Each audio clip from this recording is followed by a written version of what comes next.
नमस्कार। तो बच्चों, जैसा कि इसमें साइटोलॉजी का चैप्टर चल रहा है और साइटोलॉजी का आज जो है वो 4 पार्ट है और पार्ट्स ऑप्शन है वो। इसके पहले आप देखे होंगे कि पार्ट फर्स्ट, पार्ट सेकंड और पार्ट थर्ड माने जो लिंकअप दिया गया उसमें आप जा करके उसको आप देख सकते हैं और बड़ा ही रोचक वीडियो है जो है वो। और हमेशा आपको एग्जाम में चाहे नेट का पेपर हो चाहे बोर्ड का पेपर हो, इससे क्वेश्चन पूछा जाता रहेगा जो है वो। तो आप डिस्कशन बॉक्स में आप जाकर उसको देख सकते हैं जो है वो।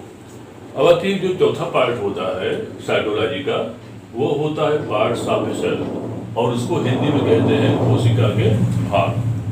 तो बच्चों, कोशिका को वास्तव में 3 भागों में बांटा गया है।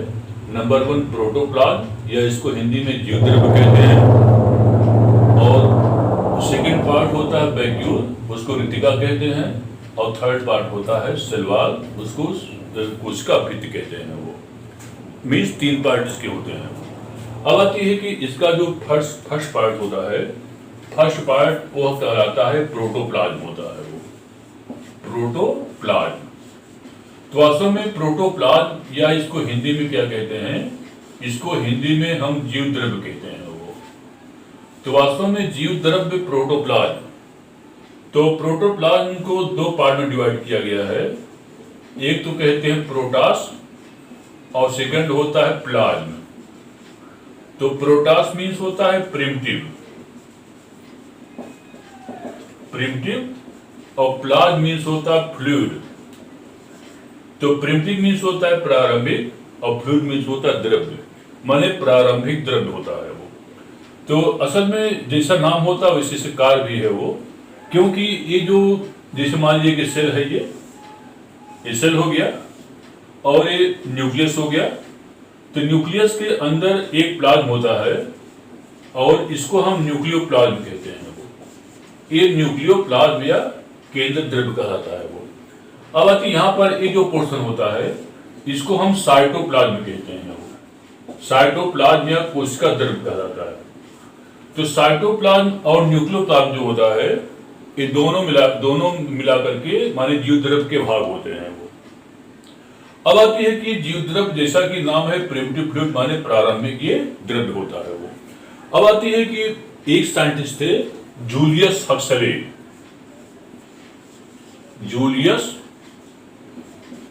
जूलियस हक्सले, और इन्होंने क्या कहा कि प्रोटोप्लाज्म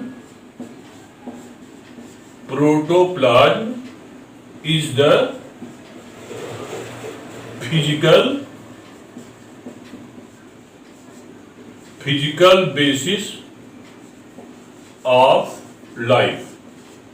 इसका मतलब ये होता है कि प्रोटोप्लाज्म जो होता है यह जीवन का एक भौतिक आधार है। ये means protoplasm is the physical basis of life. और इसको जो है जूलियस हक्सले ने दिया जो है वो। बड़ा इंपॉर्टेंट पॉइंट है ये, क्योंकि परीक्षाओं में पूछता है कि protoplasm is the physical basis of life किसने दिया है वो। तो इसका क्या लिखा जाएगा, जूलियस हक्सले लिखा जाएगा वो।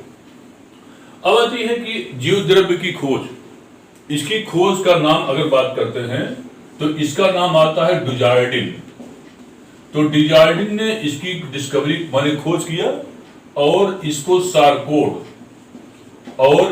सारकोड नाम दिया जो है वो, माने सारकोड कहा।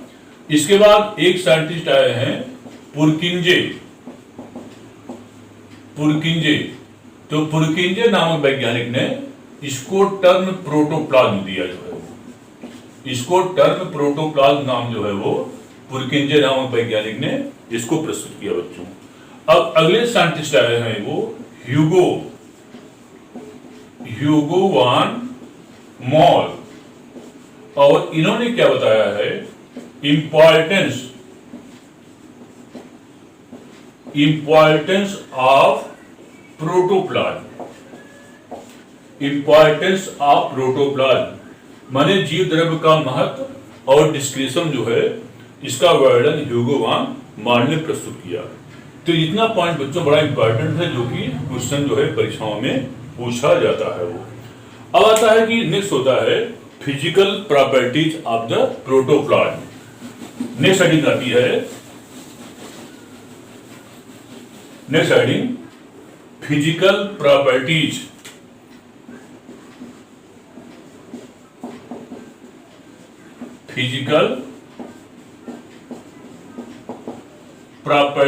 ऑफ प्रोटोप्लाज्म, माने जीव द्रव्य का जो भौतिक संगठन कैसे होता है। तो बच्चों ये जेली लाइक विस्कस माने चिपचिपा, अगला होता है इलास्टिक माने खींचने पर जो है धागे समान खींच जाता है और दोबारा अपना स्थान दोबारा ले लेता है वो। तो जेली लाइक विस्कस इलास्टिक यह एक सब्सटेंस होता है और यह साबुन के साथ माने साबुन के समान जो होता है यह फेन दिखाई पड़ता है वो, क्योंकि इसमें जो होता है एक या अनेक माने वैक्यूसिटिका मिलती हैं वो, इसलिए ये साबुन के समान जो होता है ये फेन दिखाई पड़ता है।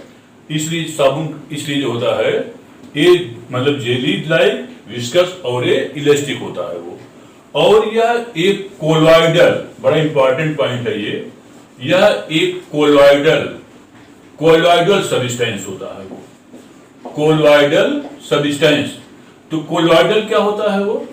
कोलॉइडल जो होता है इसकी ओरिजिन कोला, और कोला मतलब होता है ग्लू, और ग्लू मीन्स होता है सरस मीन्स चाशनी होता है वो। तो माने कि इसके लिए कि वास्तव में कितना कैसा इसका आकार होता है, जिससे आप जो है वो दूध को या स्टार्च को अगर वाटर में डालिए तो उसके जिसके जितने बड़े पार्टिकल होते हैं वैसे पार्टिकल जिसका भी होता जो है वो स्टार्च को या जेल को, क्योंकि अगर इसका देखा जाए तो क्योंकि इतना कोमल होता है कि ये तुरंत इसकी डेथ हो जाती जो है वो। तो वास्तव इसमें क्या होता है कि करते क्या है कि जैसे 3 गिलास लीजिए और तीनों में वाटर डाल दीजिए, जैसे 1 हो गया और सेकंड हो गया और ये थर्ड हो गया, तो 5 गिलास ले लीजिए, तो 1 गिलास में तो आप चीनी डाल दीजिए, तो चीनी जो होता है वाटर मिल जाता है जो है वो। और ये जो मिक्सचर कहलाता है इसको हम कहते हैं होमोजीनस मिक्सचर कहलाता है वो, होमोजीनस मिक्सचर कहलाता जो है वो। अब आती है कि बीच वाला छोड़ रही जो है वो, इसके बाद इसमें जो है थोड़ा सा मिट्टी या बालू डाल दीजिए, देखें कुछ समय बाद जो होता है मिट्टी जो होती है नीचे यहाँ बैठ जाती है वो। और यह जो होता है इसको हम सस्पेंशन या इसको निलंबन कहते हैं जो है वो। और इसके कणों को हम नंगी आंखों से देख सकते हैं वो, जबकि इस समांगी मिश्रण को आंखों से नहीं देख सकते हैं वो। लेकिन इसका जो बीच वाला होता है इसमें आप थोड़ा अगर मिल्क डाल देते हैं, देखेंगे ये जो घोल बनता है एक माने इसके जो पार्टिकल होंगे, इसके जो पार्टिकल होते हैं इससे तो छोटे होते हैं, लेकिन इससे आकार में जो होता माने इसी आकार में जो होता है माने बीच वाले आकार के होते जो है वो। अब आती है कि इसके मॉलिक्यूल को हम अल्ट्रा माइक्रोस्कोप से इसके मॉलिक्यूल को हम देख सकते हैं वो।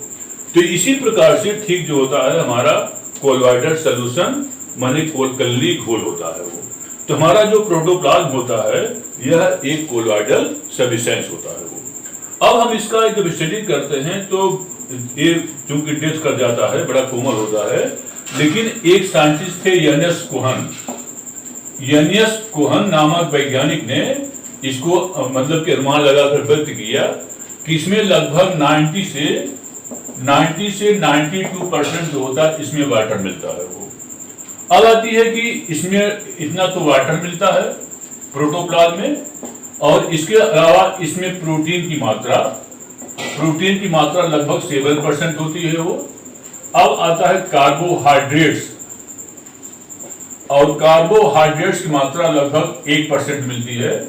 अच्छा, अब आती है कि इस कार्बोहाइड्रेट्स में भी देखेंगे कि बहुत सारे, जैसे कि कार्बोहाइड्रेट्स में भी बहुत सारे, जैसे कि ग्लूकोज,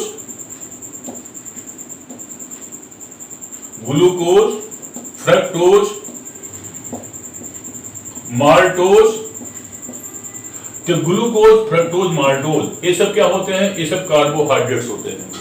इसके अलावा लिपिड्स मीन्स फैट्स, ये सब मिलते हैं। तो ग्लूकोज, फ्रक्टोज, माल्टोज जो होता है इसका फॉर्मेशन इसका जैसे ग्लूकोज फ्रक्टोज होता है, ये तो मोनोसैकेराइड है। ये जो होता है मोनोसैकेराइड है, और इसके फॉर्मेशन में कार्बन, हाइड्रोजन और ऑक्सीजन और अनुपात 1:2 1 होता जो है वो। और इसका फार्मूला होता CnH2O और N होता है वो। ये इसको हम सेलुलर फ्यूल कहते हैं कार्बोहाइड्रेट को। अब आती है कि इसी प्रकार से जो फैट होती है वो, फैट का भी फॉर्मेशन कार्बन, हाइड्रोजन और ऑक्सीजन होता है, जस्ट लाइक कार्बोहाइड्रेट। लेकिन इसमें ऑक्सीजन की मात्रा जो होती है फैट्स में, इसकी मात्रा जो होती है कम होती है, इसलिए हमको इसकी अपेक्षा जो होती है ग्लूकोज अपेक्षा अधिक मात्रा में हमको ऊर्जा की प्राप्ति होती है। लगभग माने ग्लूकोज की अपेक्षा में फैट से हमको लगभग 2.25 गुने से अधिक मात्रा में ऊर्जा की इससे प्राप्ति होती है वो। देखिए इसलिए फैट हम कब खाते हैं। अब आती है कि इसके अलावा इस जो प्रोटोप्लाज्म होता है इसमें और क्या क्या होता है वो। इसके अलावा इसमें जो होता है एंजाइम्स भी होते हैं, एंजाइम्स होता है। अगला क्या होते जो है वो एंजाइम्स। इसके अलावा इसमें बहुत सारे पिगमेंट्स, जैसे एंथोसायनिन पिगमेंट्स हैं, एल्कोलाइड्स, ठीक है, लैटेक्स, ठीक है। इसके अलावा इसमें न्यूक्लिक एसिड, जैसे कि DNA means deoxyribonucleic acid, RNA means ribonucleic acid, माने ये सब कोशिकांग जो होता है इसी में पाए जाते हैं। अब आती है कि प्रोटोप्लाज्म जो होता है, प्रोटोप्लाज्म के जो होता है इसमें कुछ विशेष प्रकार की प्रवाही गति होती है। इसमें जो होता है कुछ विशेष प्रकार की प्रवाही गति होती है वो। जैसे कि नंबर 1 होता है, उसको बोलते हैं साइक्लासिस। तो साइक्लासिस में क्या होता है कि जिस समय प्रोटोप्लाज्म जो होता है मूवमेंट करता है न्यूक्लियस के चारों ओर, उसको हम साइक्लासिस कहते हैं वो। तो उसमें भी ये 2 प्रकार का होता है। एक तो रोटेशन कहते हैं वो, रोटेशन होता है, और सेकंड होता है सर्कुलेशन होता है वो। तो रोटेशन में क्या होता है, जिस समय सिर्फ एक ही दिशा में प्रोटोप्लाज्म मूवमेंट करता है इसको रोटेशन कहते हैं वो। जैसे हार्डिला की पत्तियों में क्या होता है, रोटेशन होता है वो।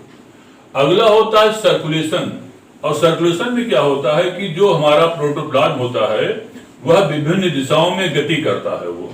जैसे कि ट्रेडिस्केंसिया जो प्लांट होता है उसमें जो है ये उसके स्टेमिनल माने पुंकेसरी रोम में जो होता है इस प्रगति होती है। अगला होता है सीलियरी मूवमेंट। तो इस प्रकार का जो मूवमेंट होता है, जैसे कि क्लेमाइडोमोनास में जो है, क्लेमाइडोमोनास जो होता है उसमें सीलिया होते हैं और सीलिया के द्वारा ये गति करता है वो। और लास्ट होता है अमीबॉइडल मूवमेंट,